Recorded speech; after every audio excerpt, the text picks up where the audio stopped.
Yo les voy a pedir un aplauso y por favor ponernos de pie para recibir al mago de Alta Gracia, el señor Oreste Berta. Bienvenido.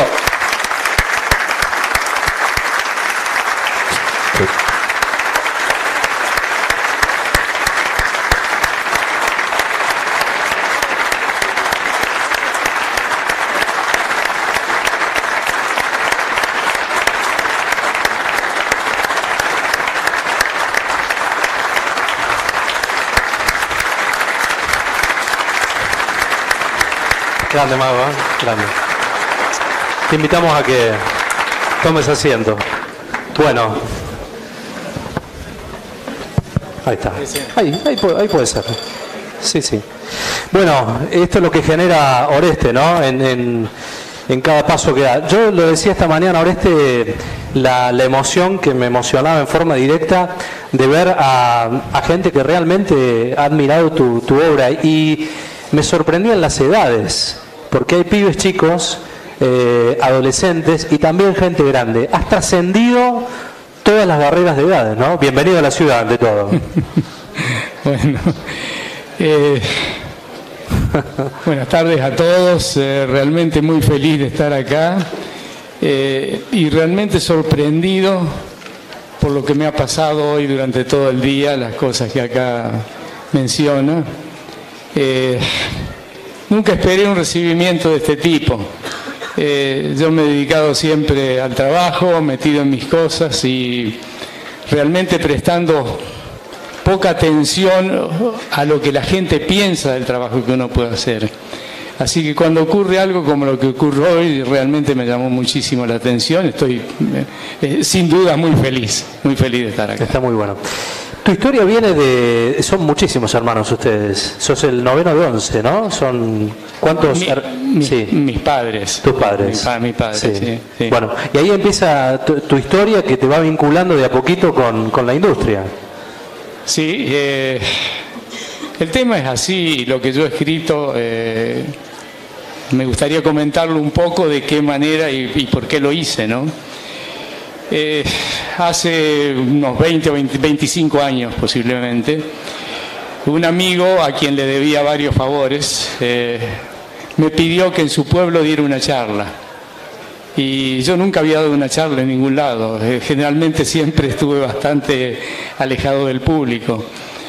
Y fui de una charla y empecé a hablar de mi vida, de las cosas que había hecho, de cómo uno va adelante, cómo uno pelea para ir adelante, cómo a veces las cosas salen bien y cómo a veces uno se pega contra la pared y se cae.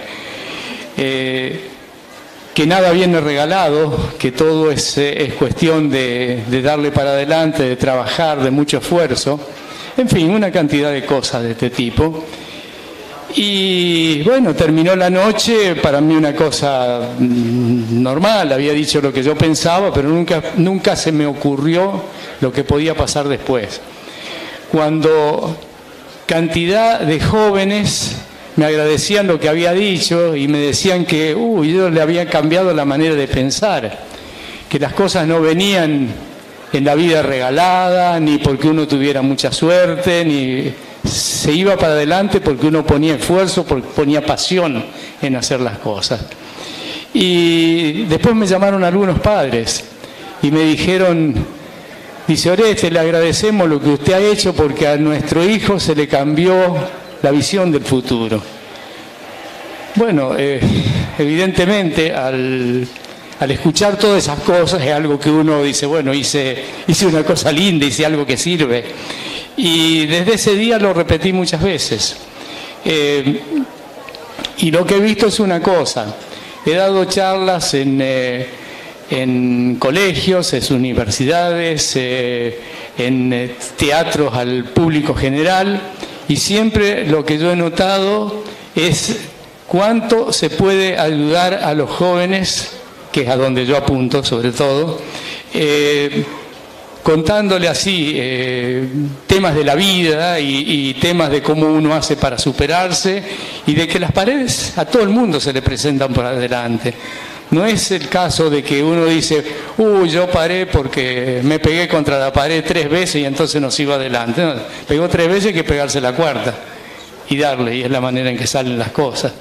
Entonces, a raíz de todo esto, mis amigos, mi familia, algunos periodistas me dijeron, dice, vos deberías escribir una historia de tu vida.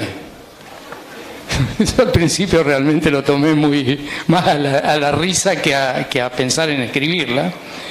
Pero fue pasando el tiempo y me lo decía uno, me lo decía otro, realmente ponían bastante énfasis en el tema, claro. Presión en que yo lo hiciera. Así que un día dije, bueno, voy a escribir un libro, pero yo no voy a escribir un libro si yo no tengo ni la menor... Bueno, digo, no tenía ni la menor idea de lo que era escribir un libro. No tenía ni idea de lo que era escribir una carta, porque toda mi vida mi esposa, cuando yo necesitaba algo, le decía, escribirle una carta a fulano de tal donde le decís tal cosa, o contestaba una carta que vino de un lugar diciendo tal cosa. Evidentemente, ponía lo que yo decía, pero la carta la escribía ella. Por otra parte, yo en mis años de estudiante, en castellano no era algo que me destacara. No tenía ni idea de lo que era escribir, era la materia que más trabajo me daba. Bueno, el tema es que dije, yo escribir no voy a escribir seguro. Entonces, a un periodista amigo que me insistía con el tema del libro, le digo, bueno, hacé una cosa, vení, tenemos unas reuniones, yo te cuento de qué es lo que yo quiero poner en el libro y vos lo escribís. Ah, bueno, perfecto.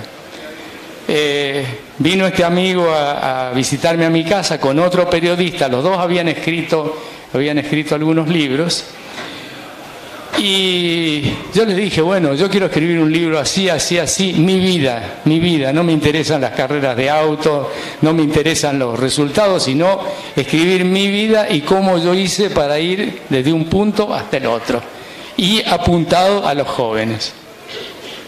Bueno, quedamos de acuerdo en eso, se llevaron la información que yo les había dado, lo que habíamos conversado en una noche, en 5 o 6 horas de hablar.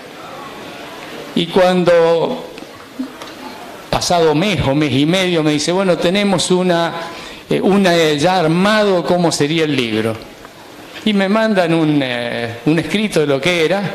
Ponía que yo había hecho la moto tal con la que había ganado un montón de carreras, había hecho el auto tal con lo que había ganado esto, había formado el equipo que era imbatible. Estamos hablando de 2 temas totalmente diferentes. Yo quiero algo que le sirva a alguien. El que yo haya ganado o no haya ganado carreras no le sirve a nadie. El problema es la vida, cómo uno pelea para ir adelante y cómo logra los resultados. Bueno, quedamos ahí un poco parados. Y en ese momento nosotros viajábamos al exterior, donde yo paso generalmente una buena parte del año, y un día digo, bueno, voy a agarrar papel y lápiz y voy a escribir para dárselo a alguien lo que yo quiero poner en el libro. Y empecé a escribir. Y, por supuesto, fui y me compré un cuaderno de esos grandes así, que las hojas uno las pudiera arrancar si había escrito algo mal, y empecé a escribir. Escribí 1 día, 2 días, 3 días, 4 días. Después empecé, por ahí leía lo que había escrito, decía, qué barbaridad lo que escribí, está todo mezclado que no lo entiendo ni yo, entonces tachaba, corregía.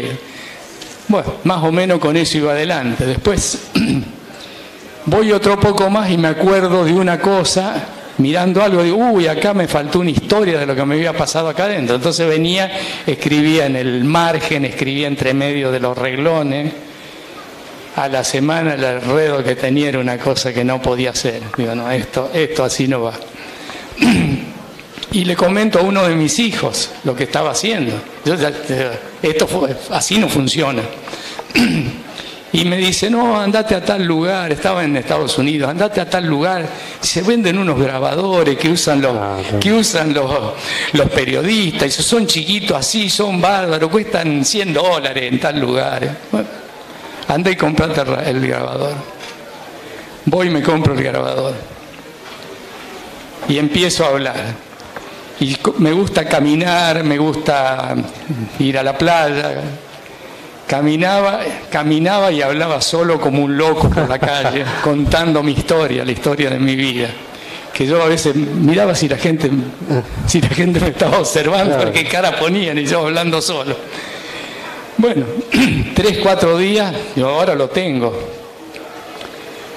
Y cuando vuelvo y quiero saber lo que hice, y agarré el grabador, me ponía acá, ¿qué es lo que di? Volver atrás. Si yo hablé 5 horas seguidas, ahora me voy a escuchar 5 horas lo que... No, era para volverse loco, no funciona. Abandono. Entonces me dice, a mi esposa le habían regalado una tablet, un iPad. Y me dice, ¿sabés lo que podés hacer? Lo escribís acá, dice, vas a ver que es fácil, y después... dice, vos que no andás muy bien con la ortografía y todo eso, la máquina te lo corrige, claro, solo, o sea que ya un problema estaba arreglado. Entonces, digo, buena idea. Dice, después si en un lugar te acordás de algo, abrís acá, lo ponés en el medio y listo. No te gusta algo, lo borrás, lo escribís de nuevo.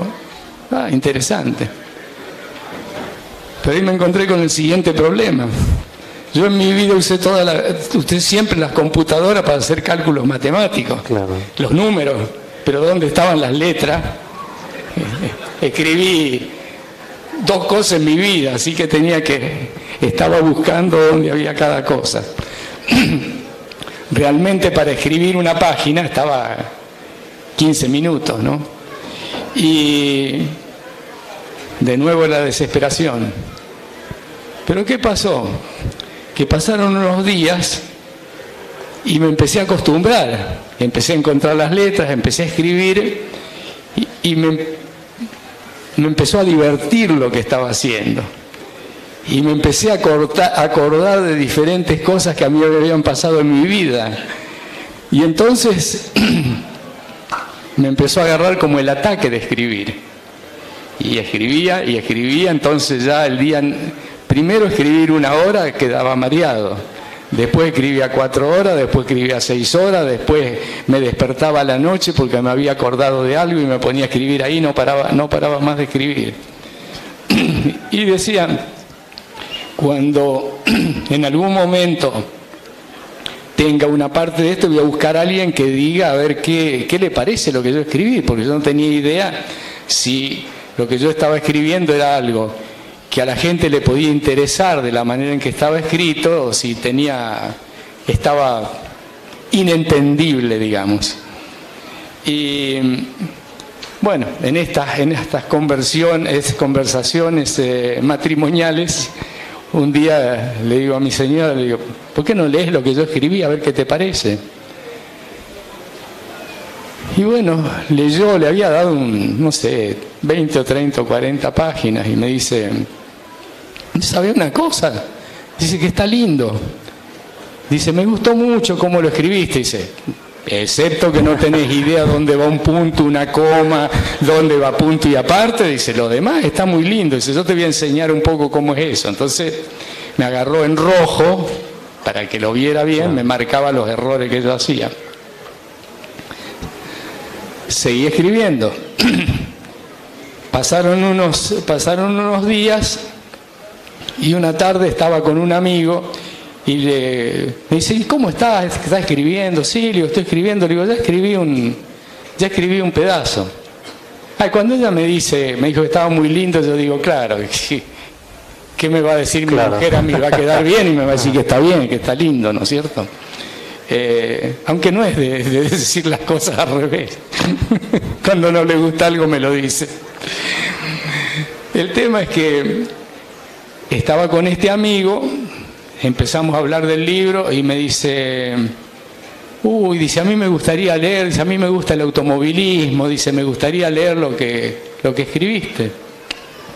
Entonces, le digo, bueno, yo tengo una parte que la puse ya había ido y la había copiado y la tenía en papel. Le digo, te presto eso. Me dice, bueno, dice, yo mañana salgo de viaje para no sé dónde, dice, esta noche le pego una mirada, lo leo. Y lo encontré a la otra tarde, cuando iba a tomar el avión para irse, pasa y me dice, bueno, te vengo a devolver el libro, o lo que has escrito. Me dice, está buenísimo, dice, me empecé a entusiasmar tanto que leía de una cosa a la otra y le daba. Está buenísimo. Yo, por supuesto, feliz de lo que escuchaba. Pero después digo, y es mi amigo, ¿qué me va a decir? ¿Qué me va a decir que está mal? No me va a decir que está mal. Y capaz que está cualquier cosa y me está diciendo que está bien. Entonces me seguía dando vuelta en la cabeza de si lo que yo estaba haciendo estaba bien o estaba mal. De cualquier manera yo pensaba que alguien lo iba a corregir, ¿no es cierto? Seguro. Entonces un día le digo a mi yerno que está por acá, le comenté lo que estaba escribiendo y me dice, y Oreste, mándemelo, así yo lo veo. Y se lo mandé, lo tuvo unos cuantos días y me dice, bueno, él es periodista, ya sabe cómo es la historia, ¿no? Y me dice, está muy lindo el relato, me dice, tiene frase que la tiene puesta medio pata para arriba, dice, tendría esto es así. Entonces yo cuando lo miraba decía, claro, tiene razón, lo hice mal. Después me decía, dice, y acá en esta historia que está contando, dice, también, ¿y usted se acuerda que pasó tal cosa? Ah, sí, me acordaba. Listo. Entonces, de esa manera fui siguiendo adelante, dándole, y terminé la primera parte que fue armar mi libro completo. Vino una etapa también que fue, que lo comentabas esta mañana, respecto a después ir chequeando la historia con los protagonistas, con lo que contabas. Digo, ¿eso fue un trabajo igual o mucho más intenso que el que hiciste antes? Sí, la primera parte fue, realmente llegó un momento en que me entusiasmó tanto. Yo me sentía tan bien escribiendo, me divertía tanto. Empezar a acordarme, yo siempre miré para adelante y lo que pasó, me olvidé y a otra cosa. Y cuando empecé a escribir, empecé a volver para atrás. Y no volver de otros años, volver 60 años para atrás, o volver 70 años para atrás.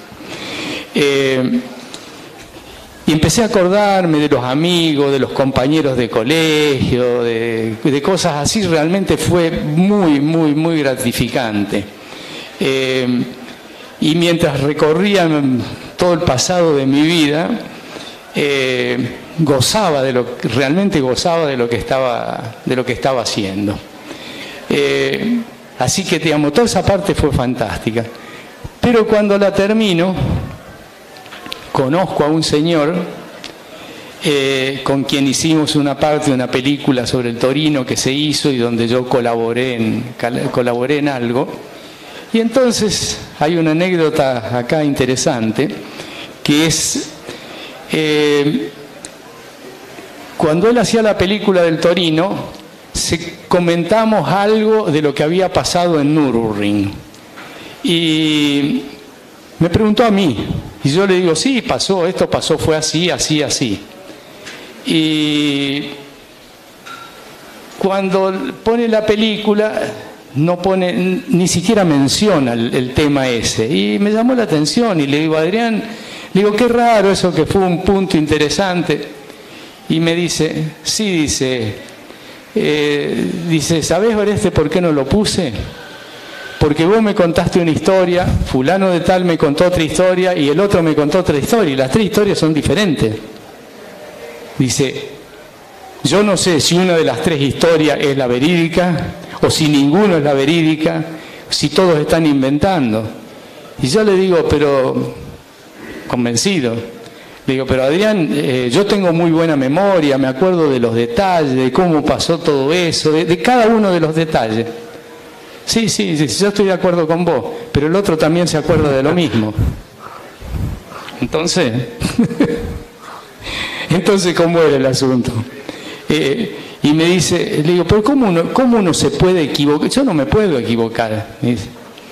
Dice, mira Oreste, hay una cosa, el ser humano recuerda los hechos que pasaron, pero a medida que van pasando los años, a lo mejor en muchos casos lo va acomodando a su gusto, sin darse cuenta. Dice, no es que sea mentiroso, es que lo va recordando y su cerebro lo modifica. Y entonces la historia final no es la historia de lo que pasó. Y bueno, ahí me dio un ataque. Yo dije, lo que yo escribí, ¿será cierto o escribí barbaridades? Cosa que no. Yo estaba absolutamente seguro. Para mí recordaba hasta los más ínfimos detalles, pero yo digo, con lo que me dijo este hombre, puede ser que mi cerebro también anda mal y estoy haciendo barbaridades. Y yo no soy de los que voy a decir, bueno, esto es así, si no estoy absolutamente seguro.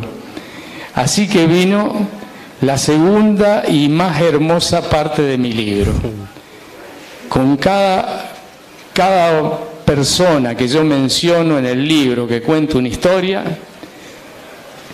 ¿dónde está este señor que hace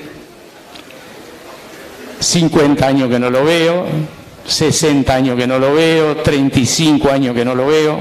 No sé si está vivo, algunos por supuesto que uno ha seguido manteniendo en contacto, pero otros yo no sabía ni si vivían.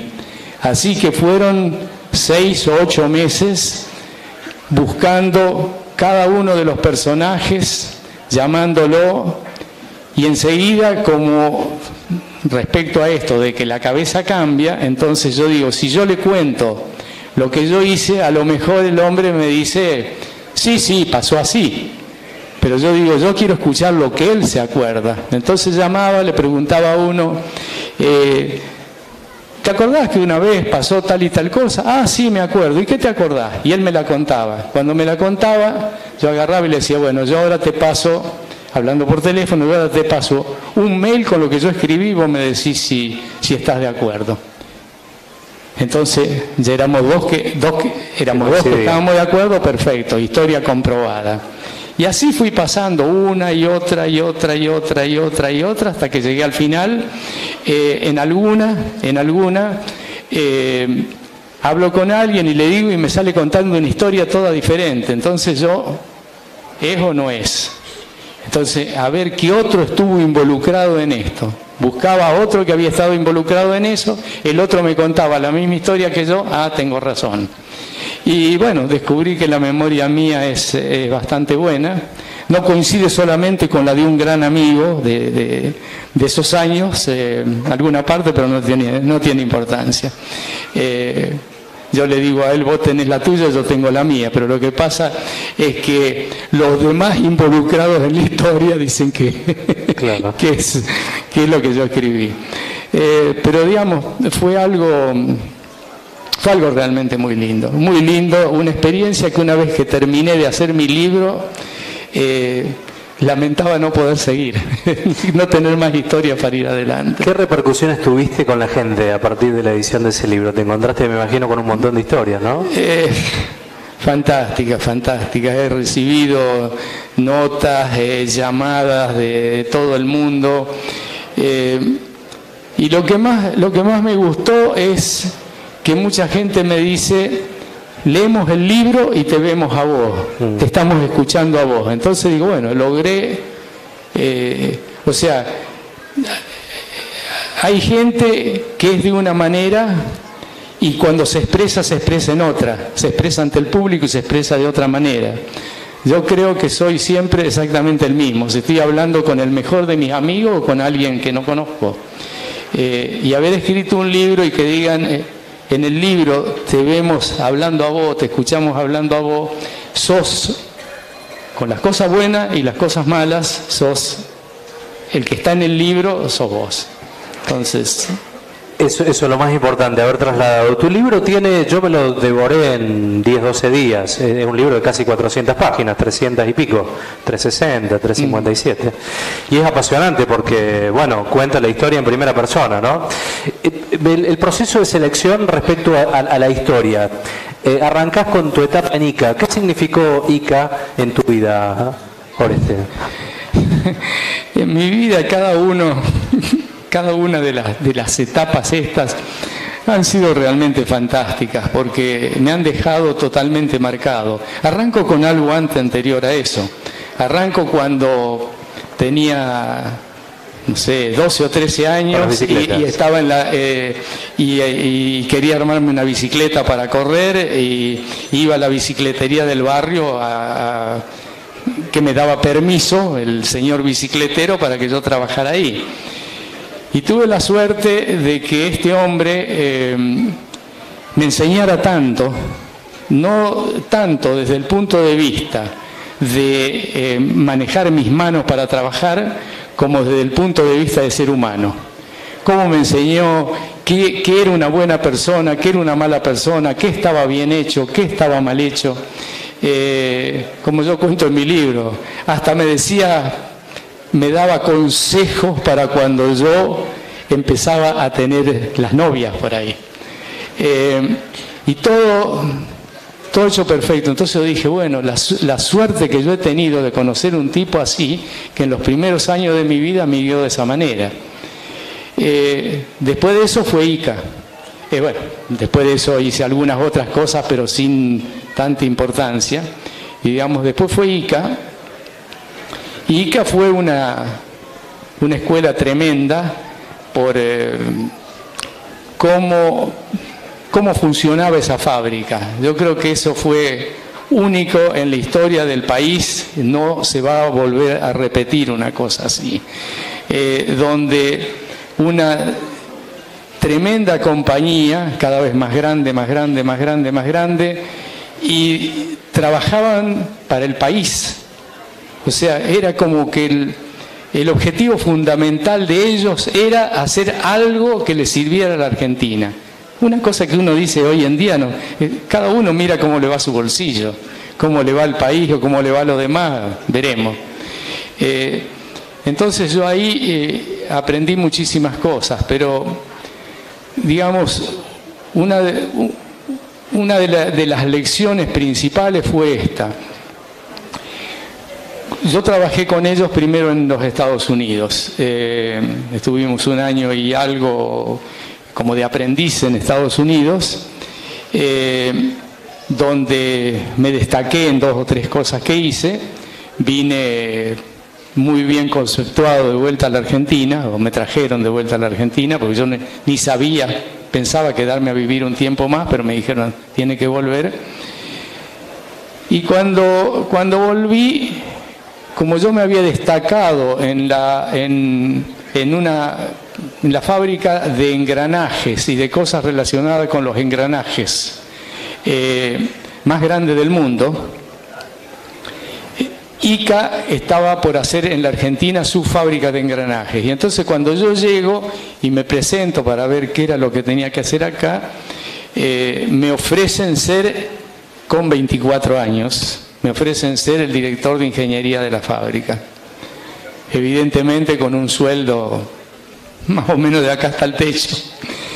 Y yo le dije que no me gustaba, que a mí me gustaban los autos, los motores, la ingeniería, el diseño, pero todo relacionado con los autos, no con los engranajes. Me dije, sí, pero usted vino recomendado de la fábrica de engranajes más grande del mundo. Sí, pero a mí no me gusta.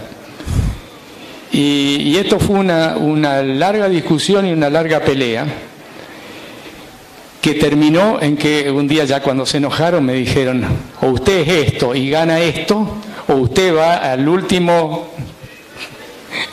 escalón de abajo y gana esto, decida. Yo dije, yo quiero el de ahí abajo, voy a hacer lo que yo quiera.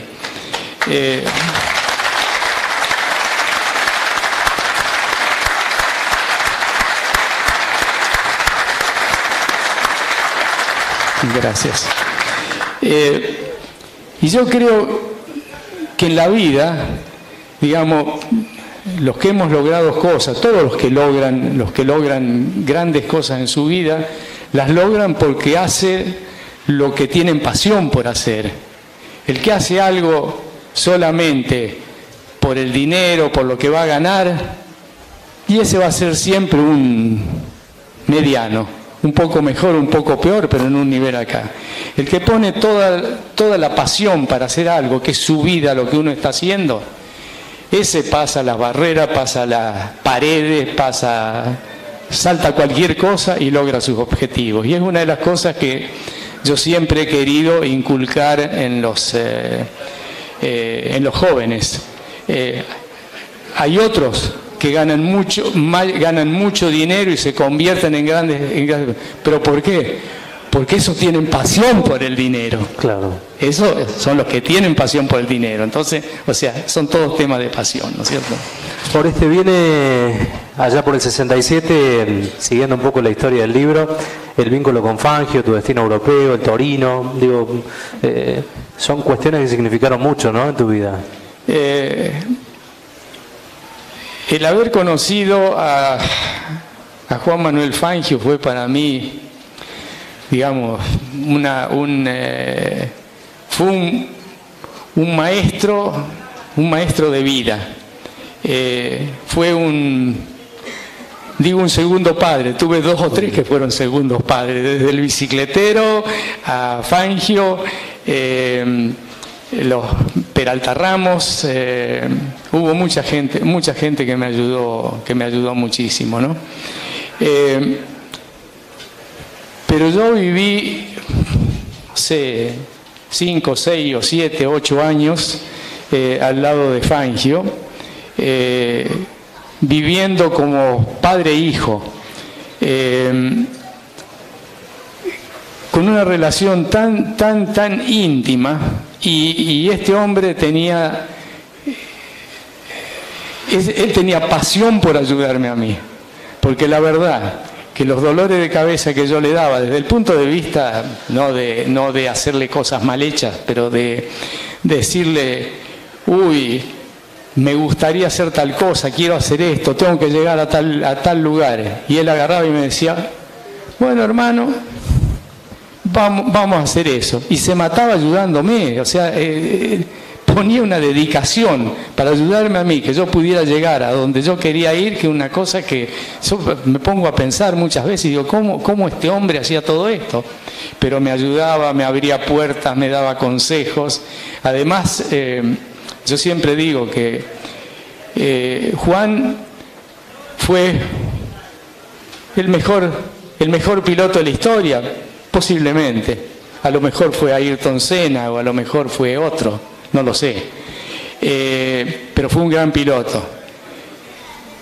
Pero si fue imbatible, fue porque su personalidad, su manera de ser, su caballerosidad, todas las cosas que tenía, su inteligencia para manejar las cosas, era algo que, digamos, me tenía todo el tiempo sorprendido, y todo el tiempo era para mí una escuela.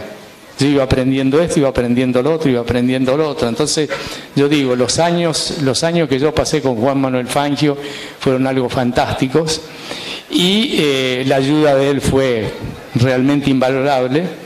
Lamentablemente, pasado unos años, él empezó a tener muy serios problemas de salud.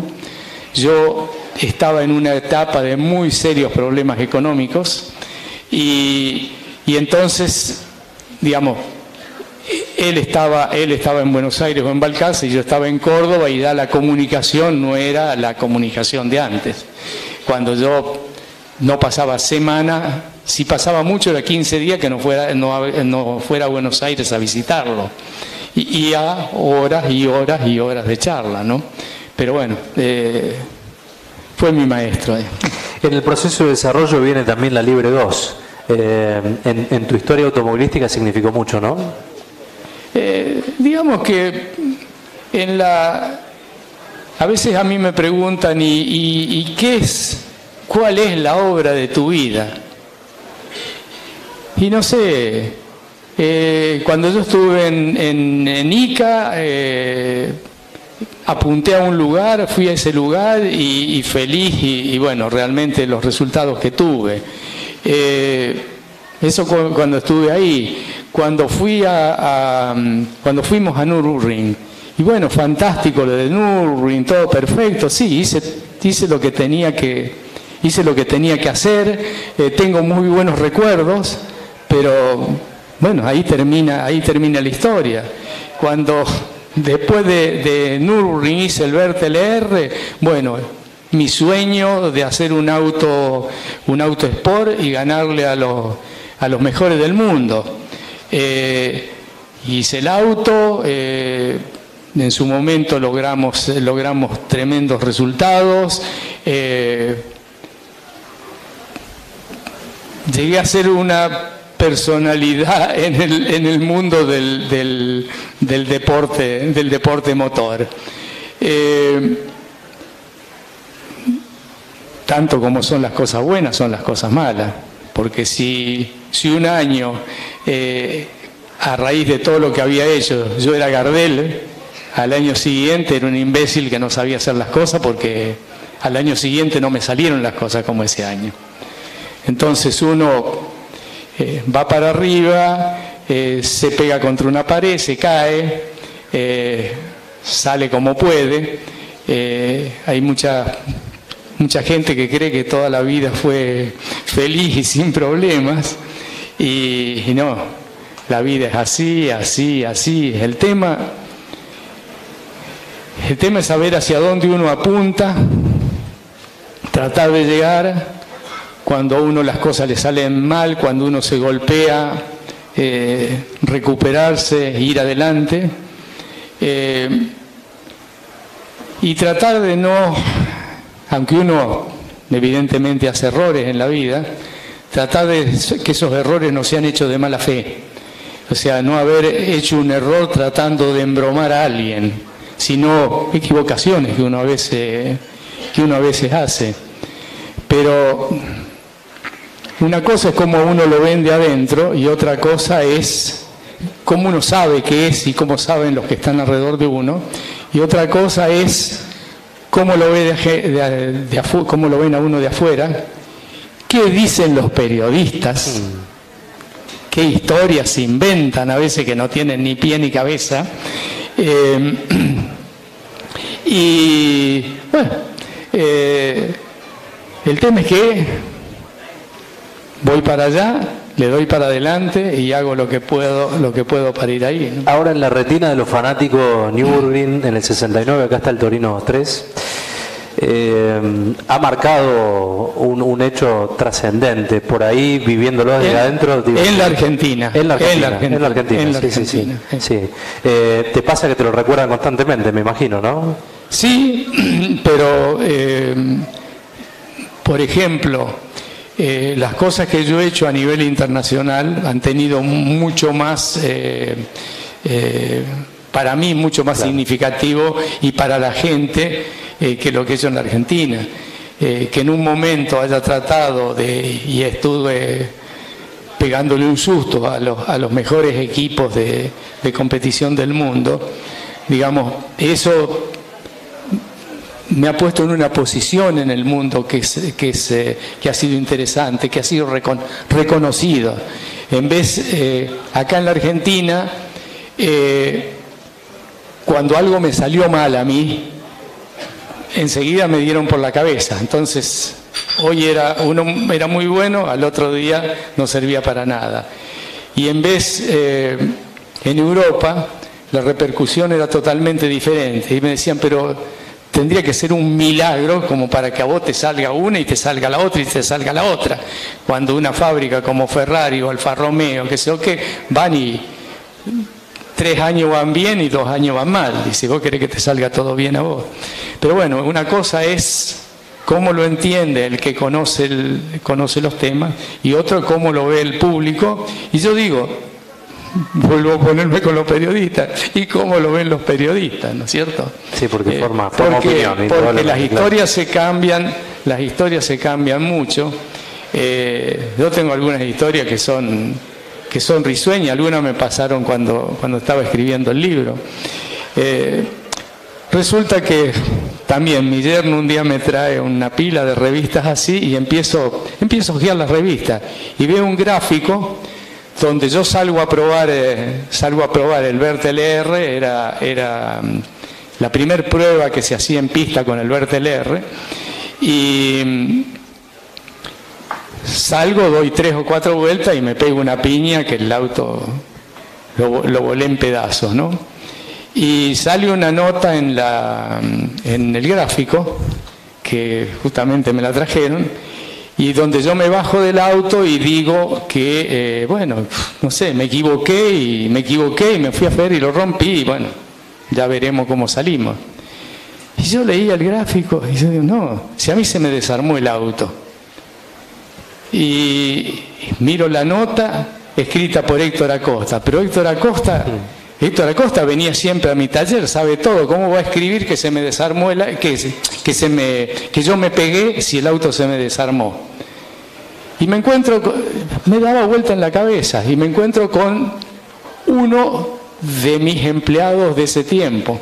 Y entonces voy, Paca Bota se llama. Entonces le digo, che, Paca, le digo, ¿te acordás cuando yo me pegué con el Vertel R? ¿Cómo no me voy a acordar? Dice, vos te bajaste del auto y te agarrabas la cabeza. Dice, yo vengo con el bulón que se te había salido en la recta. Dice, veníamos con Pepe 10 y te traíamos el bulón que se había salido en la recta, porque se me desarmó el auto. ¿Y cómo salió esto? Dice, ¿no te acordás que Héctor Acosta no había ido al autódromo y había mandado eso al gráfico? Y después cuando vos le dijiste, te dijo, y bueno, pero total, dice, si vos te hubieras pegado vos, lo aceptabas. Sí, yo lo aceptaba, pero no fui yo. Pero bueno, pasó. Parte de la historia que se va contando, ¿no? Aplauso nuevo para el mago. ¿Querés agua?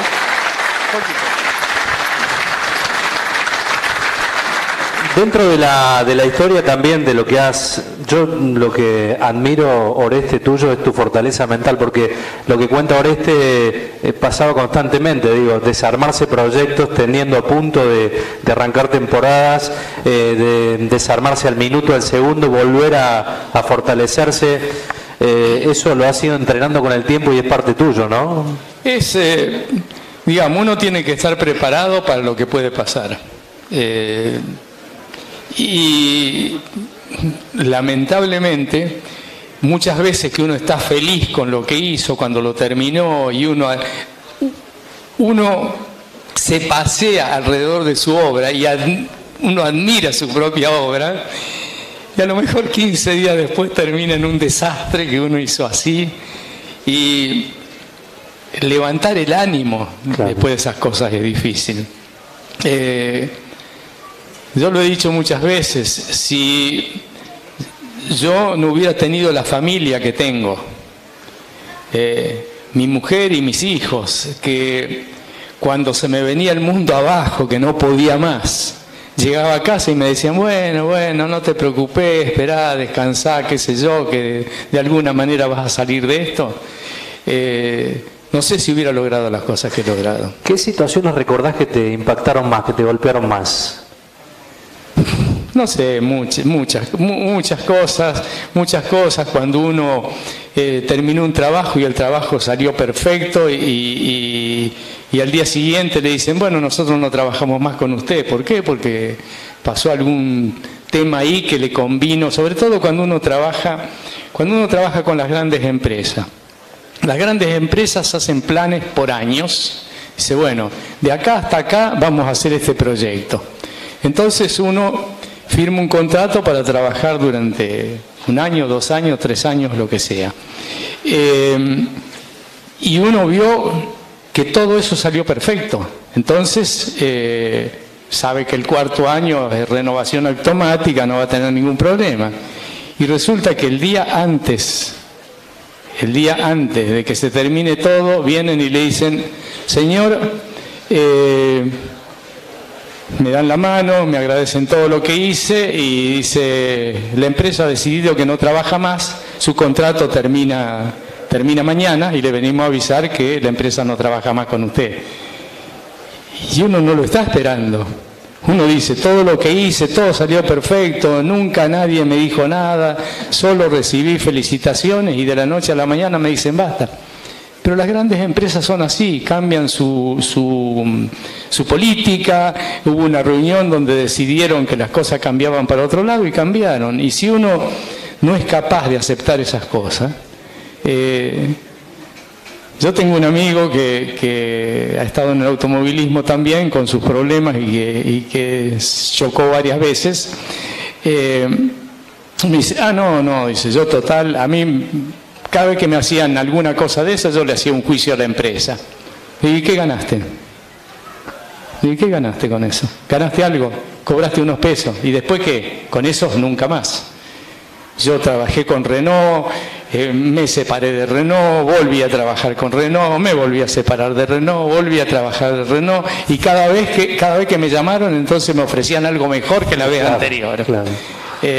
Y así me pasó con Renault, me pasó con YPF, me pasó con las 2 o 3 empresas que he trabajado, ¿no? Hubo un gran trabajo que te demandó muchísimo esfuerzo, que fue el túnel de viento, ¿no?, que tienen en la Fortaleza. El túnel de viento fue una... Yo hice varios trabajos que fueron muy lindos, desde primero la categoría en el mundo del trabajo. Cuando nosotros terminamos el túnel de viento, que fue un trabajo enorme, y donde me tuvo que ayudar mucha gente porque había cosas que yo no sabía cómo hacerlas, terminamos eso y en un relevamiento que se hizo en el mundo, en todo el mundo, había dedicados túneles que se podían usar en el automovilismo deportivo, había 23 túneles y el nuestro era el número 20 en calidad, ¿no es cierto? O en posibilidad de hacer cosas ahí adentro. Entonces fue realmente un lindo trabajo. Pero no sé, hice muchas cosas interesantes. Tecnológicamente fueron uno de los primeros en trabajar a nivel mundial, ¿no?, con la tecnología en el automovilismo. Sí. Pero, digamos, he hecho cada cosa por sus características, por ser diferente de la otra. He realmente disfrutado de hacerla. Y he hecho cosas tan disímiles una con la otra que a veces yo me pongo a pensar cómo salí de esto para ponerme a hacer lo otro. O sea, ponerme a diseñar y hacer un túnel de viento, algo que yo no tenía ni idea. Sí, bueno, me tuvo que ayudar bastante gente para que lo pudiera hacer. Pero, por ejemplo, rediseñé un motor de avión para una de las empresas, no puedo dar el nombre por problemas contractuales, pero rediseñé un motor de avión para una de las empresas más importantes del mundo. Una vez hecho el trabajo, como el motor estaba modificado para que el fabricante del motor lo aprobara, había que tener el permiso de ese fabricante, si no, no podían fabricar el avión con un motor modificado. Y fui a Estados Unidos a hablar, a acompañar a la gente de la empresa a pedir a la Lycoming que autorizara la modificación de ese motor. Y terminé siendo el que lo logró personalmente, hablando con el presidente de Lycoming, que me aceptó una reunión privada donde yo les puse todo lo que había hecho y el hombre dijo que era de suficiente confianza para aprobar el motor. Digamos, ese es un trabajo para mí totalmente, yo nunca había trabajado en un motor de avión. Hice también para una empresa mixta argentina, diseñé un motor de avión de acuerdo a un pedido de ellos. Trabajé durante año y medio o algo por el estilo. Terminamos el motor fue ensayado, cumplió con todo lo que nos pedían. O sea, el motor no podía pesar más de tantos kilos, no podía tener menos de tantos caballos y no podía consumir más de tanto combustible por hora. En las tres cosas lo hicimos con un buen margen. Algo que el comprador no creía ni que pudiéramos lograr, pero era a lo que se apuntaba. Lo hicimos y con margen de seguridad en todos lados. Y bueno, terminamos el motor ese y una empresa argentina, y ahí quedó. Ni siquiera una vez terminado el motor, ni siquiera lo vinieron a buscar. Qué locura. Cosas que a veces pasan en este país, ¿no?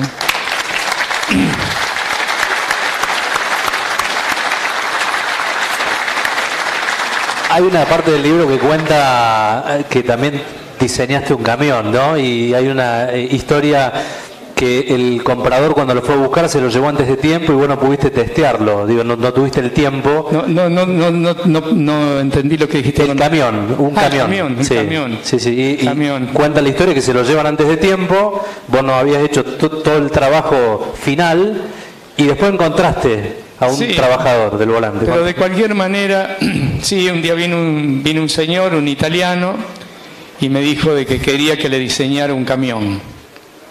Y yo quiero hacer un camión así, así, así. No tenían ni la menor idea de lo que era hacer un camión.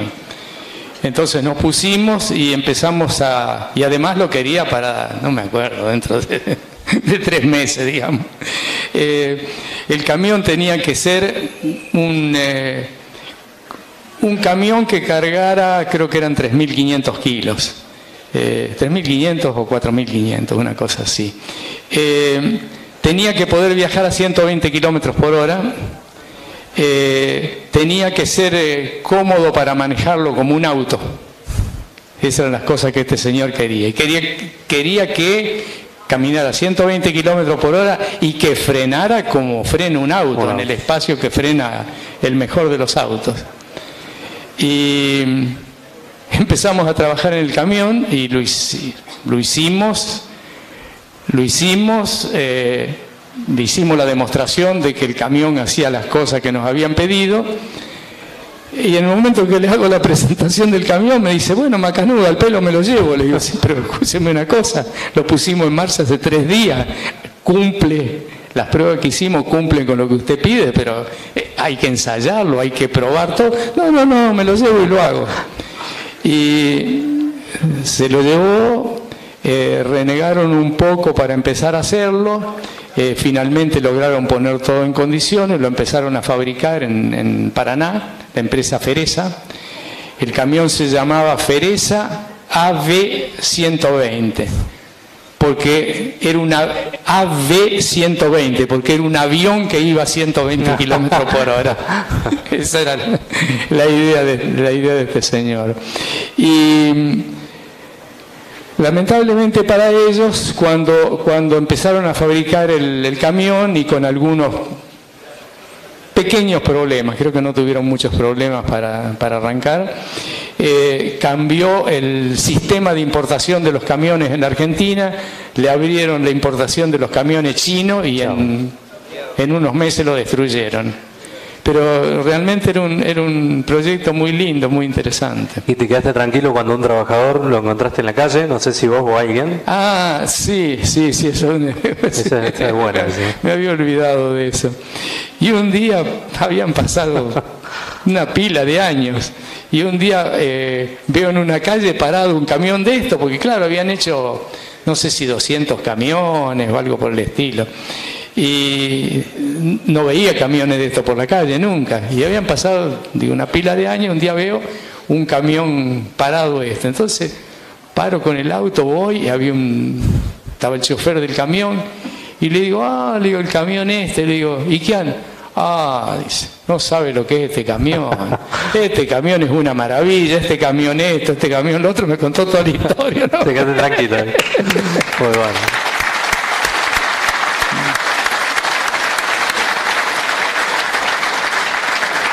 Tuviste la posibilidad de tener empresa propia, equipo propio. ¿Qué lugar le das en tu vida a la fortaleza? Que tuvo un diseño innovador en aquella época que lo hicieron.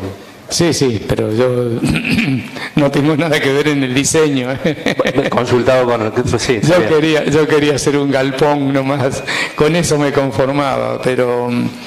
digamos, entre mi padre, un amigo de mi padre, un gran arquitecto, el arquitecto Roca de Córdoba, uno por un lado, otro por el otro, ayudaron y terminamos haciendo eso, que fue algo que por su por su arquitectura, por lo que es, digamos, la parte del edificio, fue una obra, digamos, que se miró en muchos lugares. No es una obra nomás que miramos nosotros los argentinos, sino que europeos, americanos y que se miraban la obra esta realmente porque es muy especial el diseño. El diseño. Sí. Hace un rato hablábamos de Franco Morsino, un ingeniero que está trabajando hace poquito en Italia con Horacio Pagani. Sé que has tenido un vínculo, tenés un vínculo. Bueno, ¿cómo es esa relación con Horacio? La relación con Horacio es muy linda. Yo no sé qué edad tenía Horacio, creo que tenía alrededor de 18 años, empezó a meterse en el automovilismo y quería hacer un auto para competir contra los autos nuestros, que eran los autos que en ese momento estaban copando el automovilismo. Y Horacio es una persona muy especial.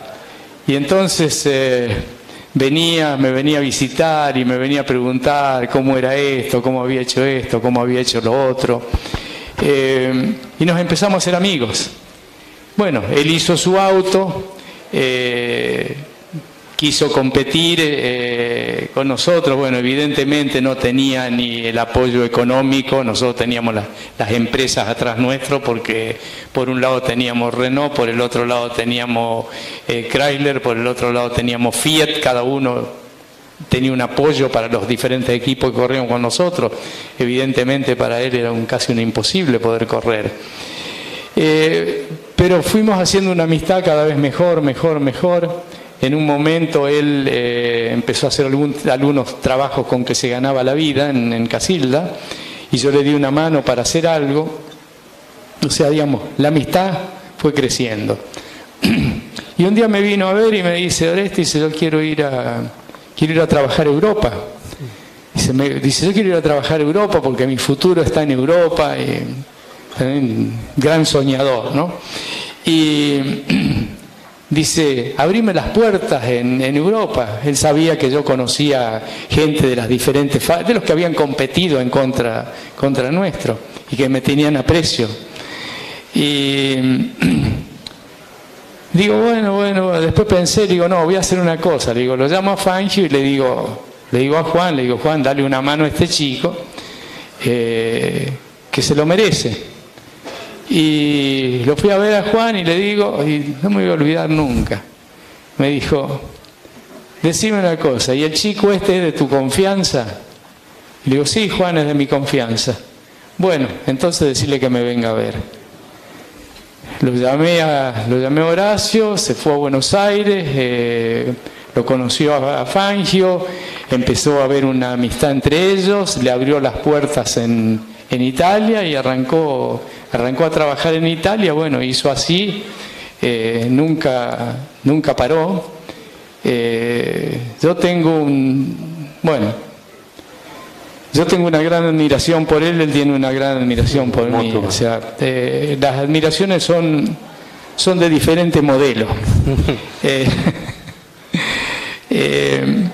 Horacio, cuando él admira a alguien, lo admira como un fanático que ve nada más que las cosas buenas y no ve las cosas malas.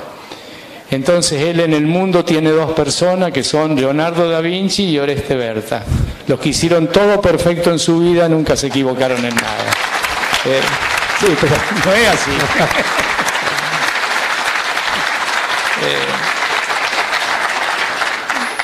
Yo Horacio lo miro de otra manera, lo miro de la manera en que soy yo, mi personalidad, ¿no es cierto? Es una excelente persona, es una excelente persona, es un gran técnico, es un artista nato, artista. O sea, no es el que dibuja algo porque es ingeniero, porque no, él lo que dibuja todo tiene su parte muy, muy artística. Ayuda a cuanta persona está cerca de él y le puede dar una mano, le da una mano. Entonces, Yo tengo por él una gran admiración por su personalidad, por su manera de actuar, su manera de hacer las cosas. Puedo no estar de acuerdo con algunas de las cosas que él hace, pero digo, tengo gran admiración por él. Y él por mí es otra cosa, él tiene fanatismo, es otra cosa, ve nada más que las cosas buenas, no ve las cosas malas. Oreste, tuviste varios pilotos viviendo en aquella etapa, en tu casa, cerca, digo, fue una etapa de hasta rectora tuya respecto a conductas. Sí. ¿Quiénes eran esos pilotos? De los que estaban al lado, bueno, si empiezo con la lista no termino más, ¿no? Pero, digamos, el primer piloto con quien yo trabajé y con quien tuvimos una gran amistad y donde, digamos, teníamos la manera de trabajar era muy complementándose muchísimo uno con el otro. Fue con Eduardo Copelo. Yo le debo mucho a Eduardo, lo que de los años que trabajé con él. Y bueno, yo hice cosas, yo le di unas buenas manos a él y también algunas veces lo guié para que no haga alguna macana a él, ¿no? Pero después fuimos siguiendo, después de Eduardo, que fue Luis Di Palma. Luis Di Palma en ese tiempo tenía una posición económica donde de casualidad podía estar parado. Lo llevé a vivir a mi casa, le di un lugar en el garaje de mi casa para que viviera, ahí se instaló, vivió un año o dos con nosotros, y cada vez nos fuimos haciendo más amigos, y bueno, el complemento entre él y yo era una cosa realmente tremenda, porque cuando aflojaba uno estaba el otro para empujarlo, o sea, nos empujábamos mutuamente, volteábamos paredes.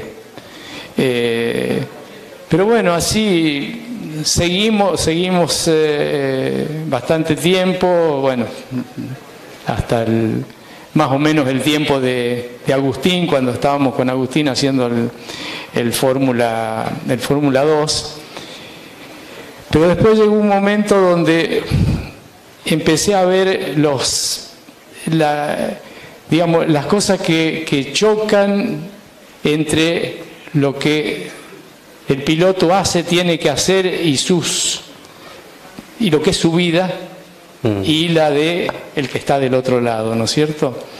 Y ahí a veces uno no le perdona al otro una cosa, dice, ¿cómo me va a hacer eso a mí?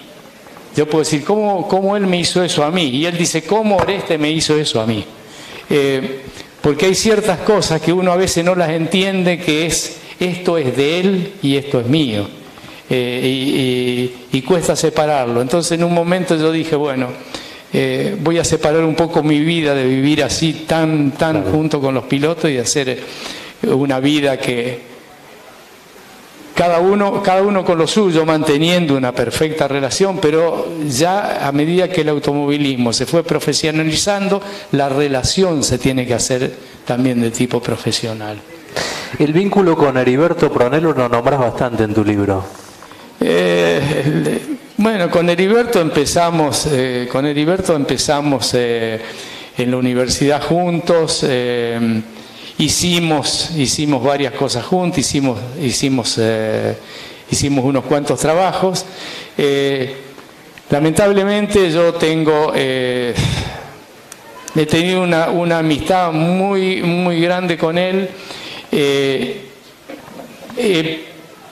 sabido siempre más o menos poner las cosas en su lugar. Heriberto no está de acuerdo conmigo, creo que la única persona que no está de acuerdo en la historia. No me ha dicho nada después que leyó el libro, porque lo ha leído, por lo menos yo vi la noche que lo compró, así que lo ha leído. No me ha dicho nada. Pero yo estoy seguro que hay una cantidad de cosas en las que él no está de acuerdo, pero bueno, yo creo que menciono algo en mi libro. Él tendrá su historia, yo tengo la mía. Yo estoy absolutamente convencido de lo que hice y lo que escribí, y seguramente él está absolutamente convencido. ¿Quién de los dos tiene razón? No sabemos. No tiene importancia. No tiene importancia. En un ratito vamos a abrir la posibilidad de hablar, porque podemos estar hasta las 2 de la mañana, pero también entendemos los tiempos. Un aplauso. Háganlo. Sí, sí, sí.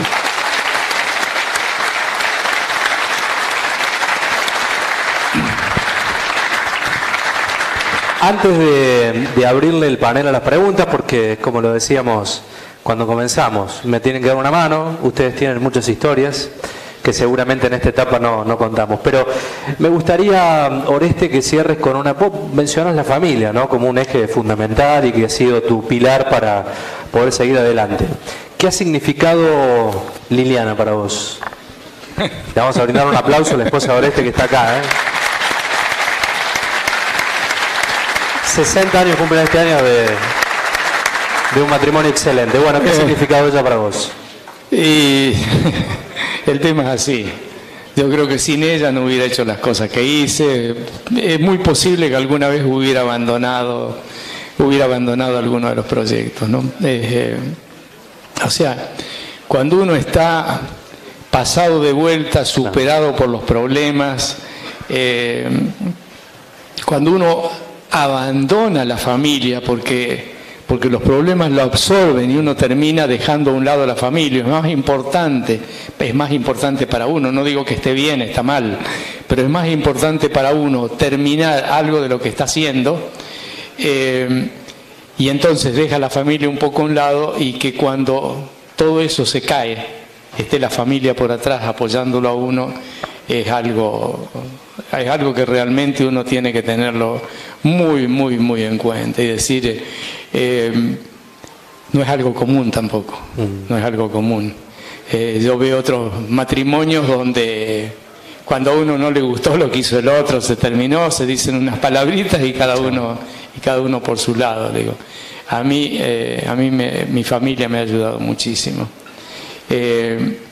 Y yo no dejo de reconocer los errores que yo he cometido desde el punto de vista de tener a mi familia, a mi mujer y a mis hijos durante algunos años prácticamente abandonados, porque en el tiempo en que yo trabajaba, cuando tuve mi primer equipo en serio de carrera, el equipo Torino,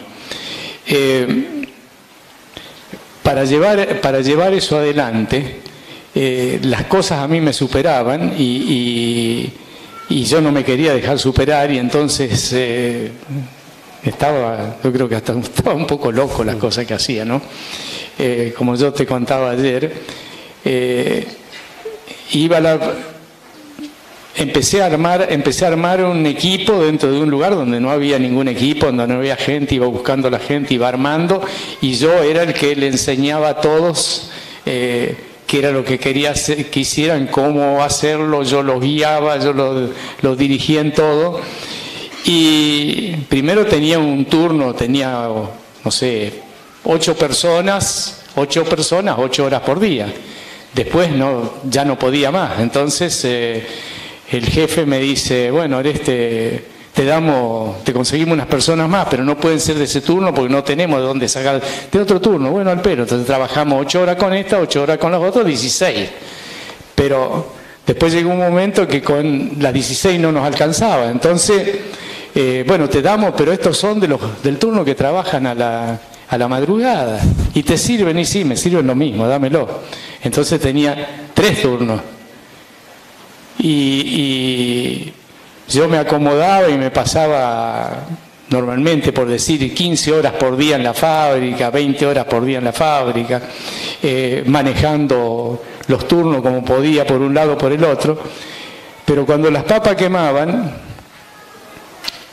iba y hacía 3 turnos, seguía al día siguiente sin haberme ido a casa, y seguí el día siguiente sin ir a casa. Y he estado varias veces, 3 días seguidos, sin moverme de la oficina, durmiendo apoyado en el escritorio o durmiendo adentro de un auto. Un día vi un auto para una exposición y me dormía dentro del auto y vino la guardia de la fábrica, la guardia nocturna, que no me conocía, y el tipo me agarró de acá y me quería llevar el auto de exposición, lo llevo con el jefe de la guardia y yo, por supuesto, lo mandé a pasear con la familia completa, creo, al tipo. Yo lo que quería era dormir nomás.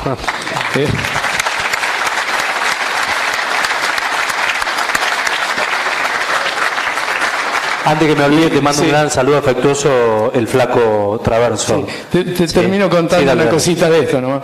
Y entonces estaba 2 o 3 días en la fábrica sin moverme, pero tenía que comer, tenía que bañarme, por lo menos tenía que lavarme. Y mi señora se venía a la fábrica y llegaba con una muda de ropa y me decía: acá tenés una muda de ropa, cambiate, qué sé yo qué. Yo iba al baño, había un baño al lado de la oficina mía, un baño de los empleados que tenía unas piletas grandes, y me tiraba un poco de agua arriba, así me lavaba y de vuelta a la oficina a trabajar. Entonces, después de todo esto, pensar yo pensaba en mis problemas en vez de pensar en los problemas de mi familia. Entonces, mis hijos en los años cuando eran pequeños, eran mis hijos y mi mujer arreglándose por su cuenta con el padre que no se ocupaba de ellos, ¿no? Vamos a animar a Liliana para que haga una próxima edición, otro libro más, contando la otra lado de Oreste. Aplausos para el mago, ¿eh?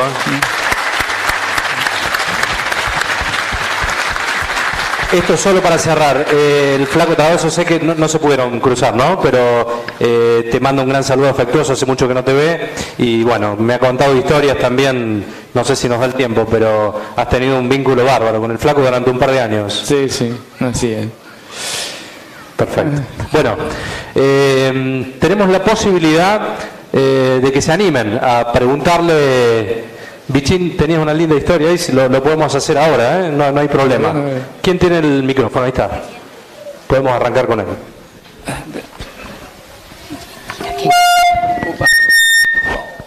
Perdón. Bueno, la verdad que yo con Oreste tuve la suerte de... Acá estoy al lado de la Lili, Oreste. Tuve la suerte de conocerlo en el mundialito, un mundialito que hizo Reyes padre, el turco Reyes. Que la verdad que fue un evento muy lindo y me tocó correr con un auto de Oreste y me vine de Europa. Yo corría en Europa con un Dallara, con un RAL, había corrido con un RAL para el equipo Volkswagen, y me dice: mira, vos como argentino tenés que correr con un auto de un argentino. Le digo: oh, bárbaro, porque yo nunca manejé un auto de Verte y sería un placer para mí correr con un auto de Oreste. Y bueno, fueron la mayoría de los rivales míos, o sea, fue David Brabham. Habían ido todos chicos de ahí que estaban corriendo conmigo en Europa en Fórmula 3 con sus autos que corrían conmigo en el campeonato alemán.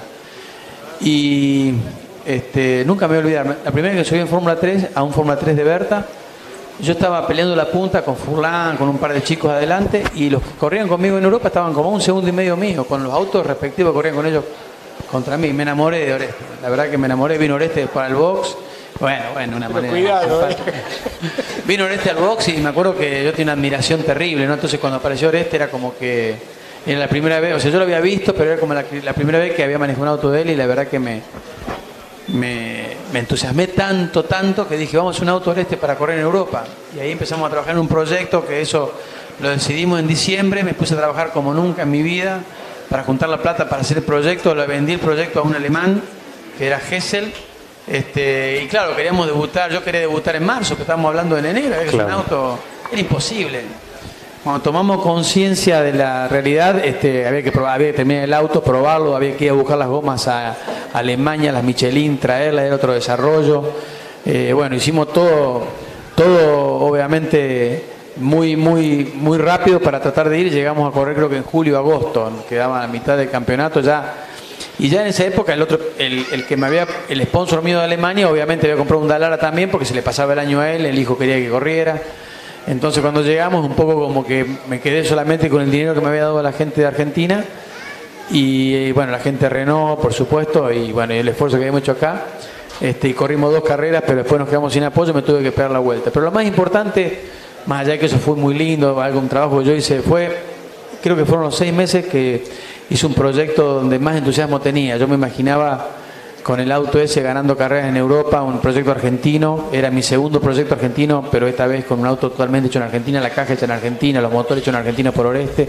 El auto era 100% hecho por Berta, no había nada, los frenos eran de Berta, era todo era algo que era totalmente nacional, ¿no? Era realmente un proyecto fantástico. Pero lo más importante que yo quiero contar de la anécdota es, bueno, eso lamentablemente el proyecto se vio trunco porque nos quedamos sin el dinero, como pasa siempre en estos proyectos, y tuvimos que volvernos a la segunda carrera. Después el auto siguió corriendo acá por el campeonato sudamericano y yo me volví, me llamaron de Japón.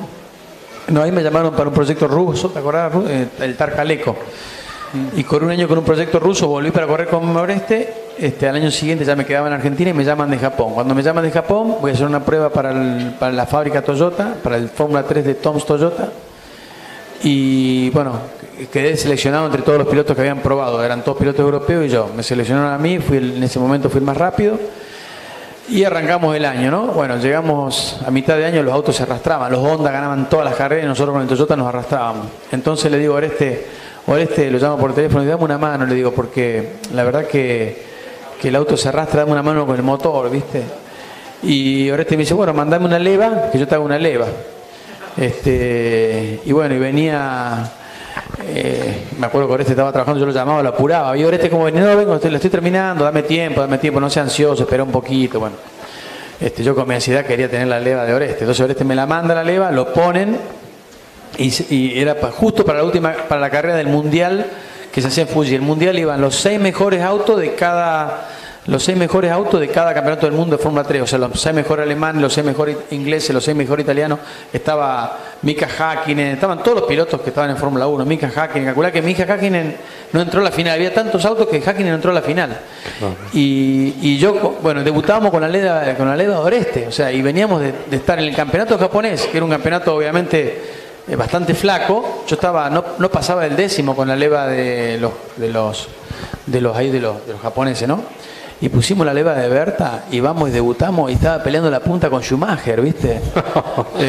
Y era una cosa de loco, los japoneses no podían creer, era la primera vez que, o sea, ya en el banco se habían dado cuenta que el motor era terrible, pero era de pasar a estar, o sea, de estar 12, 13, 14 en el campeonato japonés, a estar peleando la punta por el mundial. Increíble. Y tengo ahí un video, si ustedes lo googlean, hay un video que yo incluso doy muchas vueltas en punta, peleando mano a mano con Schumacher, y salí cuarto por el mundial donde había 50 autos. Y bueno, los tipos enloquecidos con Berta, y tal es así que mientras tuvo el Fórmula 3, ellos siempre pasaron años, y me acuerdo que 20 años después o 15 años después, en un viaje a Inglaterra mío, estaba la leva de Tom, se llama Type B. Type B era por tipo Berta, o sea, quedó en la historia. A partir de ahí, la leva de Berta fue, bueno, Oreste es muy conocido porque fue siempre una persona en las levas, se destacó siempre, ¿no? Y bueno, este es un ejemplo que su primer leva que hace para este tipo de motor Toyota. No ganamos el mundial de esa carrera, salimos cuarto, pero con un auto que era de otra categoría, ¿no? O sea que la verdad que fue algo fantástico. Y eso lo digo yo, no lo cuento, lo viví yo eso, ¿no? Y a partir de ahí Oreste tuve una relación con ellos, le hizo otros desarrollos más, pero la verdad que Oreste era una cosa de loco. O sea, para mí es un ícono, y todos los que estamos en este deporte motor, de alguna manera, todos tenemos que ver que su imagen y lo que hizo él nos llevó a que todos hagamos este automovilismo. Tenemos uno de los mejores automovilismos del mundo, en un país de tercer mundo, ¿no? Que no es poca cosa. O sea, si estuvieras en un país de primer mundo, bueno, tenés la plata, pero nosotros tenemos un automovilismo muy competitivo y a ver, seamos sinceros, gran parte de ese profesionalismo de lo que tiene el automovilismo argentino se lo debe a Berta, que es un ícono, ¿no?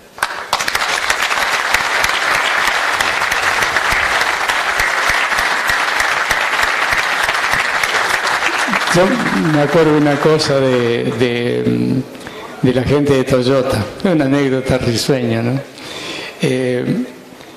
Un tiempo después lo voy a visitar a Víctor a Japón, y entonces el director del equipo, se llamaba Oiwa, el japonés, me invitaba todos los días a comer. Y Víctor me decía, che, dice, ¿por qué no me llevas a mí? Dice, te llevo ahí donde hay unos bifes de lomo que no se consiguen en el lugar del mundo, dice, y yo estoy comiendo porquería para acá afuera. ¿Te acordás, Víctor? Bueno, ¿alguno más? Sí. El Lingera, sí, dale. Eso iba a decir yo justamente. Esa no quedó, sí, dale. El Lingera, fantasma, ¿en qué rubro lo ponemos? Puedes andar de Oreste, ahí tranquilo, donde quieras.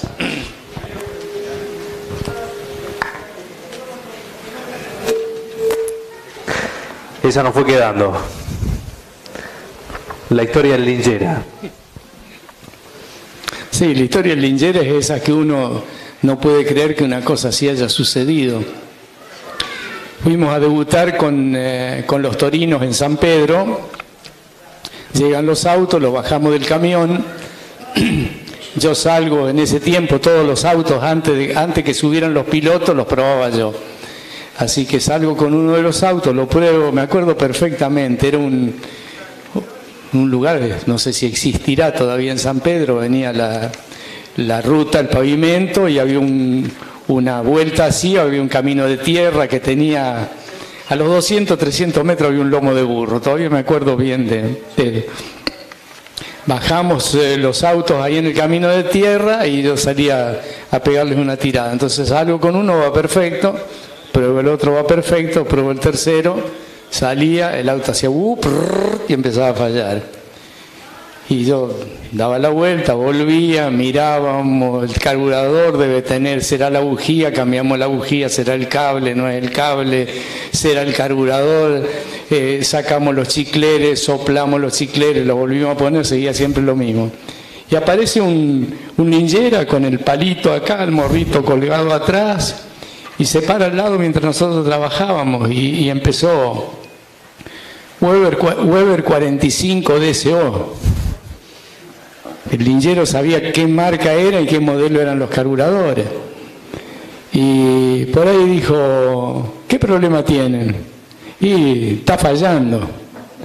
Sí, la falla recién sí, tiene un centrador puesto al revés. Y el centrador es una cosa que va a la trompeta del carburador, que era una trompeta curva como está hoy en uno de los autos que está acá, y no se veía el centrador, así que sacamos la trompeta, miramos, tenía el centrador puesto al revés, lo sacamos, lo pusimos para el otro lado, le dimos arranque, salí, lo probé, iba perfecto. Y el Lingera desapareció. ¿Quién era el Lingera? ¿De dónde salió? Nunca se supo. Nunca se supo. Nunca se supo, nunca se supo. Linda historia.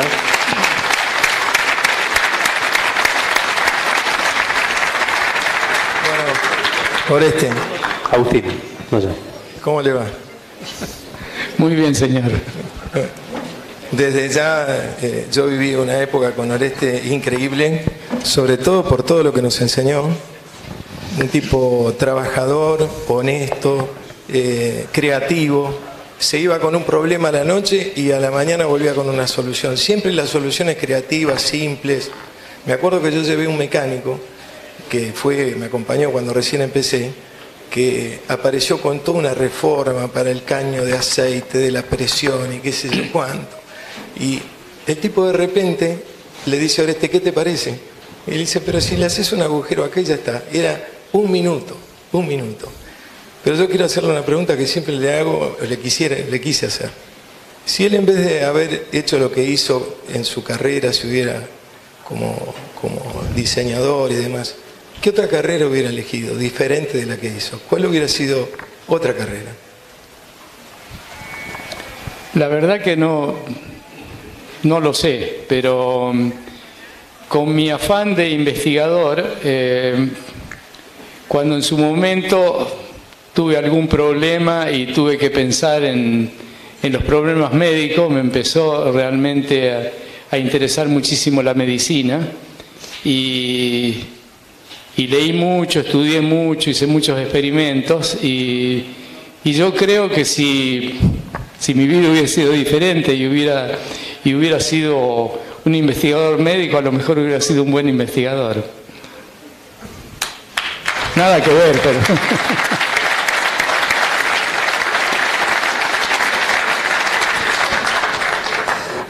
Oreste, buenas noches. Acá, Oreste, por ahí. Ahí. Acá está. Tuviste durante toda tu campaña con equipos de competición una elección de pilotos que tuvieron orígenes muy disímiles.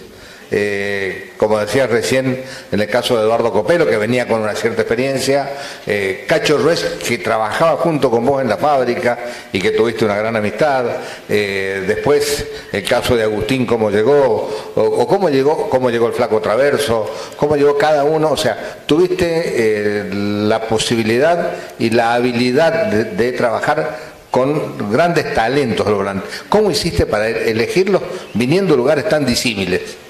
¿Qué te llevó para elegirlos? No, realmente no lo sé. No sé si las vueltas de la vida, cómo se presenta todo, cómo...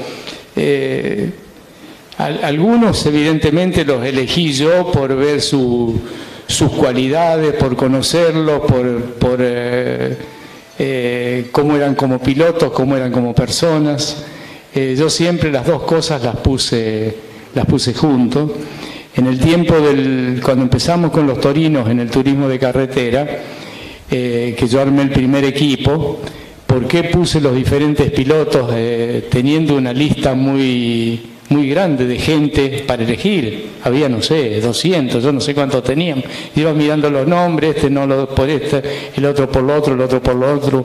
Uno porque no lo conocía suficiente y otro porque había alguna cosa que no me cerraba. Pero en fin, buscaba diferentes personalidades, buscaba el tipo que sabía plantear una carrera, el otro debía ser un buen mecánico, el otro debía ser el más rápido de todos, para decir tengo un poco de cada uno, ¿no? Pero bueno, en ese sentido yo creo que los mejores pilotos de la Argentina estuvieron conmigo. Estoy feliz de haber trabajado con todos ellos y tanto como muchos me agradecen a mí, yo agradezco también lo que ellos han hecho en nuestros equipos.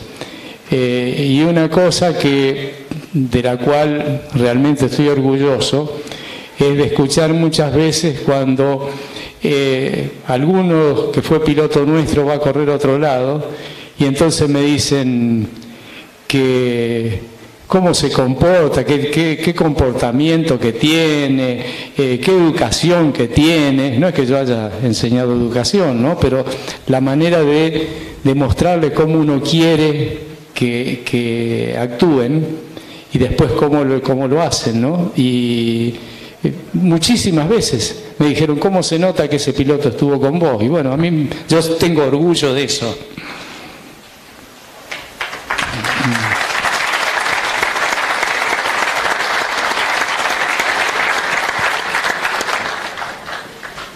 Oreste, buenas noches. Usted dirigió el equipo Renault de TC2000 durante muchos años y uno de los pilotos que tuvo fue Juan María Traverso. Ayer él estuvo con nosotros y salió la famosa carrera de General Roca del año 88 donde el auto se prende fuego. Siempre nosotros escuchamos la palabra de Traverso. Quisiera que comentara usted como director y como armador de ese equipo, ¿cuál fue su sentimiento en esas últimas dos vueltas cuando su auto iba prendido fuego? No puedo decirlo porque no estaba en la carrera ni la estaba viendo. Así que no sé lo que pasó, he visto la foto, conozco todo, pero no estaba en la carrera. Yo lo admiro como piloto a Juan María. En los años que trabajó yo diría que es mi amigo. Espero que él diga lo mismo. Sí, lo dijo. Pero, digamos, somos dos personalidades tan diferentes, pero tan diferentes uno del otro, que en los años que él trabajó conmigo, prácticamente no teníamos contacto. Primero yo no iba a las carreras, salvo creo que las 3 primeras carreras o algo así que corrió con nosotros, y después el ingeniero Markiewicz y Cachi Scaracini eran los que hacían el contacto entre Juan y yo. Y la relación siempre fue bastante tormentosa.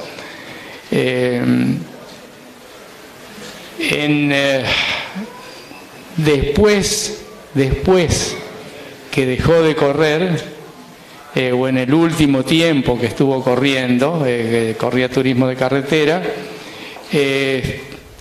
cada uno, por ambas partes, la cosa se arregló y cada uno evidentemente le reconoció los méritos al otro y aceptó los errores del otro. Entonces, yo en las últimas carreras que corrió Juan, yo lo ayudé en lo que pude, corría con un Torino que le dimos una mano para algunos problemas que tenía, y yo dedicado totalmente a mi campo, a la cría de animales silvestres y esas cosas que a mí es otra cosa que me apasiona muchísimo.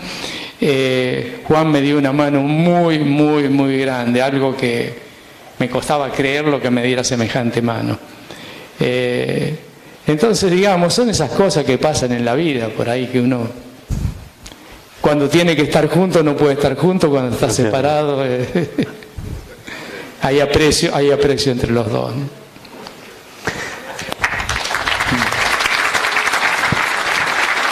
Ahí vamos con las preguntas.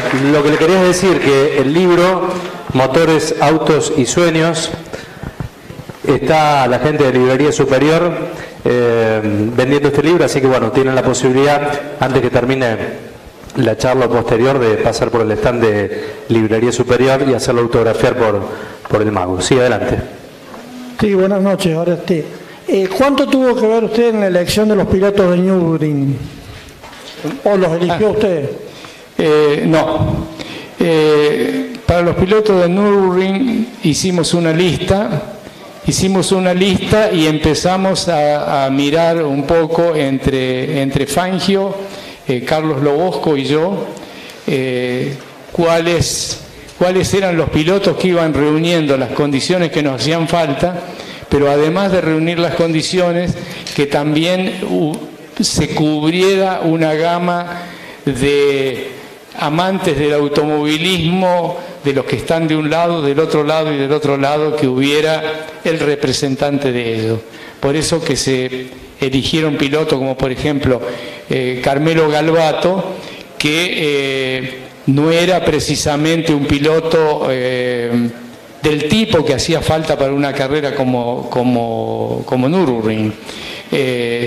Sí, como persona, lo que colaboró Carmelo en Nürburgring fue una cosa increíble, como compañero de equipo y todo, pero un hombre acostumbrado a correr las carreras de turismo de carretera en la recta, no en circuito sinuoso como Nürburgring. Pero pensamos que había una gama de amantes del automovilismo que le gustaba ese tipo de pilotos, y entonces lo invitamos a él. Hay muchas veces se dice, pero ¿por qué no eligió este o por qué no eligió el otro? Precisamente porque a veces en una de las cosas que necesitábamos había tres, entonces, pero había lugar para uno. Entonces ese era el que se elegía. No es porque ese era muy superior a los otros, sino porque eran más o menos, pero era lo que nos hacía falta para completar el grupo, ¿no? ¿Alguien más? Allá. Gastón González, piloto de Dakar. ¿Cómo va, Gastón? Hola, ¿qué tal? Buenas noches. Hola, Gastón. Bueno, nada, yo quería decir que para mí es un placer trabajar con Oreste y con Orestito. La verdad que es un orgullo poder estar en la Fortaleza. Cada vez que voy me siento como en casa y nada, es un sueño que me prepare el cuatriciclo esta familia, que la verdad que la magia sigue estando, sigue funcionando todo perfecto y nada, feliz, y ojalá logremos muchos triunfos juntos. Bueno, y nosotros felices de tenernos, de que estés con nosotros. Realmente me gusta ser tu amigo, me gusta como sos, dentro de la corta amistad que tenemos, ¿no? Te felicito por lo que haces y cómo lo haces.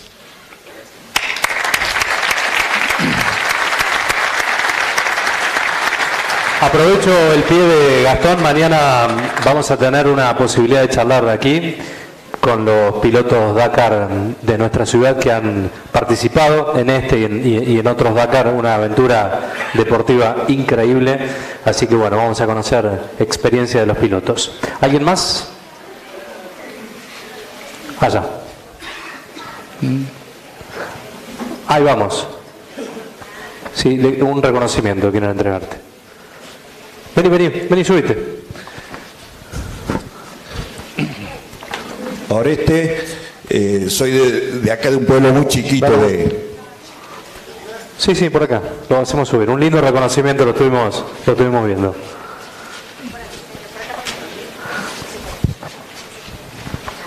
Ahí viene. Cuando me firmé... Buenas noches, Oreste.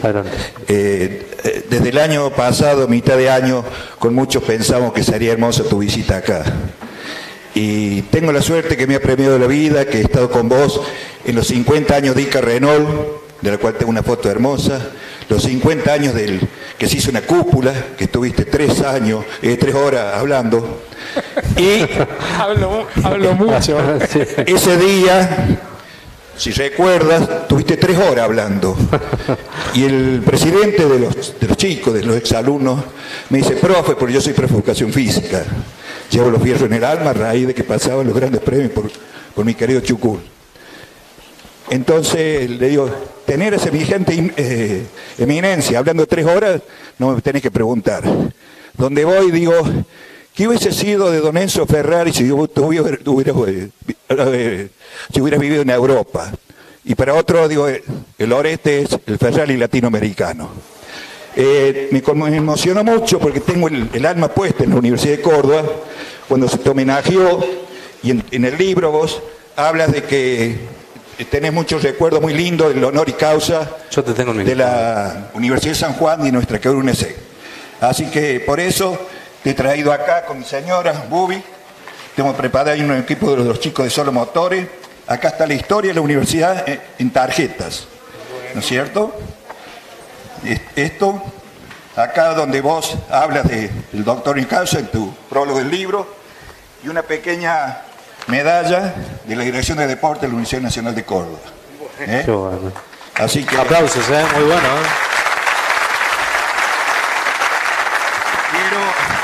Quiero agradecer mucho a una persona que la vi correr mucho. Carlos, creo que vos corriste con una que fue como un hijo mío, con el Nano Estela. Creo que en algunos, bueno, Fernando Nano Estela, los que peinan canas saben quién fue. Alguien que después de ganar su primera gran carrera en rally, en la Vuelta a la Manzana, tuvo un serio accidente que le costó la vida a él y otros 3 compañeros más, Pesi y 2 muchachos más, ¿no? El Nano hacía a veces de unión, así que te agradezco que vos, y posibilidades que Ezequiel, me proveera homenaje al Oeste. Así que muchas gracias, Oreste.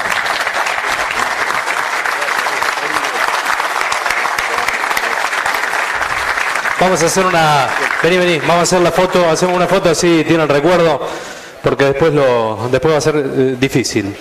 La foto para el recuerdo, Nuevamente el aplauso, esto es lo que va generando, ¿no? La presencia del mago de Oreste.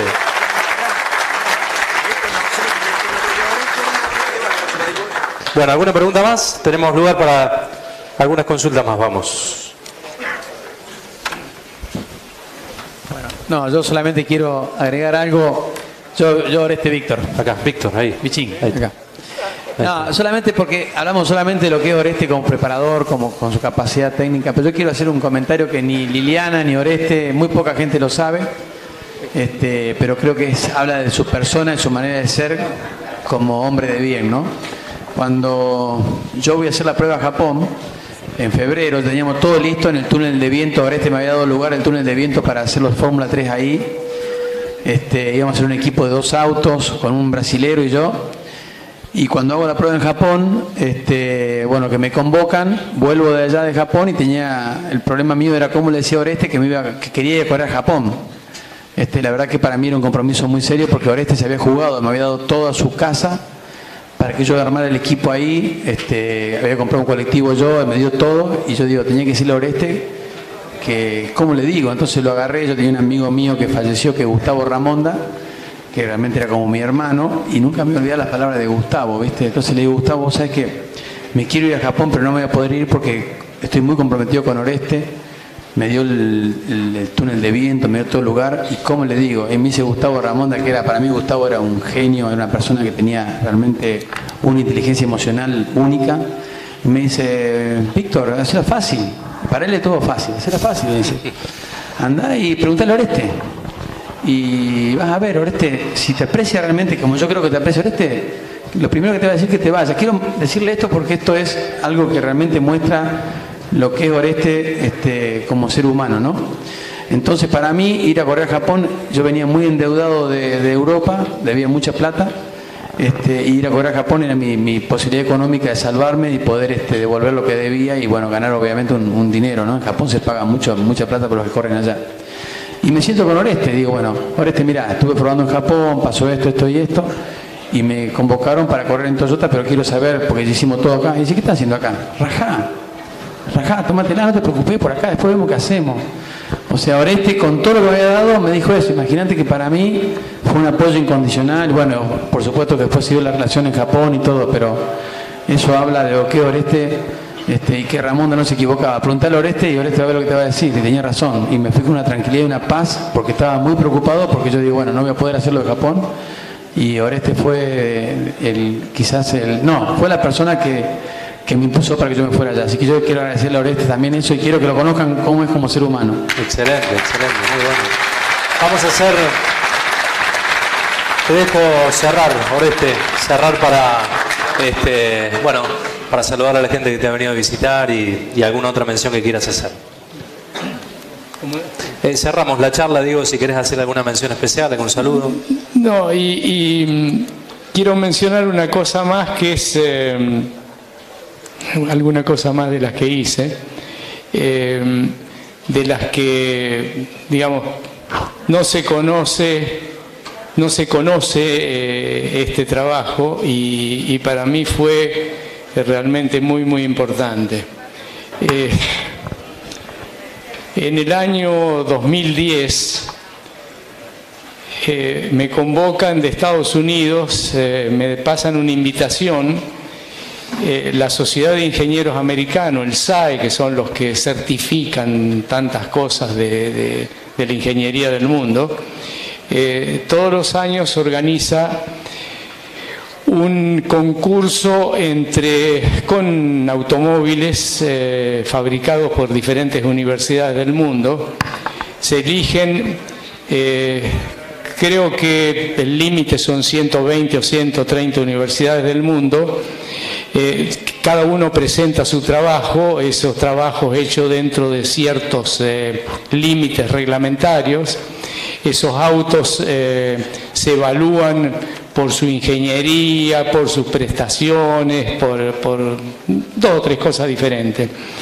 Pero lo interesante de esto es que por la calidad de las universidades y lo que significa un evento de esa naturaleza, se elige una cantidad de jueces tomados entre los ingenieros más destacados del mundo. En el año que fui yo eran 120 universidades y creo que éramos 60 jueces. A medida que van pasando los días, el evento dura varios días, a medida que va pasando se va reduciendo, se van eliminando, descartando las universidades que sacan menos puntaje, se van descartando. A medida que se descartan números de universidades, se van descartando número de jueces. Y yo tengo el orgullo de, al llegar al final de esto, cuando quedaron, creo que eran las 6 últimas universidades y los 5 jueces a juzgar a esas universidades, yo fui uno de los 5 jueces elegidos. Y mis compañeros